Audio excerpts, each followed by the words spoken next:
Hi friends, మనమైతే అడవికి వచ్చామండి. ఈ పండ్లు అయితే కలర్ఫుల్గా కనిపిస్తున్నాయండి. ఏం పండ్లు అనేది నాకు తెలీదు. తెలిసిన వాళ్ళు ఉంటే కామెంట్ పెట్టండి. ఈ పండ్లు ఏందనేది. పల్లెటూరులో ఈ చెట్టుకు ఒక హిస్టరీ ఉందండి. ఇది వచ్చి తంగేడు చెట్టు అంటారండి. మనం పసిలి పండుగ రోజు పసిలికి ఈ తంగేడు పూలతో మనం అయితే అలంకరణ చేసి పూజ అయితే చేసుకుంటామండి. ఇది చాలా వైద్యాలకు మంచిదంటే ఈ నల్లేరు.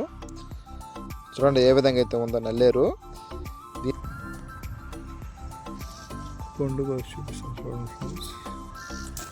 మేక అయితే ఏ విధంగా నిలబడుకొని ఆకైతే మేస్తుందో, ఆకులు మేసిన మేక పర్వతాలు ఎక్కేది అనేది ఈ విధంగా ఉంటుందండి సామెత. ఫ్రెండ్స్, నాకు బాగా తెలిసిన చెట్టు ఏంటంటే అడవిలో వచ్చి పరిగి చెట్టు అండి. పరిగి పండ్లు ఇప్పుడైతే చూడండి, పరిగి పండ్లు అయితే కొన్ని కాస్తున్నాయి. చూడండి ఫ్రెండ్స్, పరిగి పండు, బ్రహ్మజీవుడు అవి అంటాం కదా, ఓట్లకు సంబంధించిన చెట్టు అండి ఇది. ఇప్పుడు మనం లేటెస్ట్గా తింటున్న డ్రాగన్ ఫ్రూట్ అయ్యి వీటి నుంచే వచ్చిందండి. కానీ ఇప్పుడు పూత మీద ఉంది ప్రజెంట్. కాయలు అయితే కాస్తుంది. కాయలు కాసినప్పుడు ఈ పండ్లు కూడా ఏ విధంగా ఉంటాయి ఒకసారి చూద్దామండి మన వీడియోలోనే. మన వీడియోలో చూపించామండి బలిజి పండ్లు ఇవి. ప్లీజ్ లైక్ చేయండి.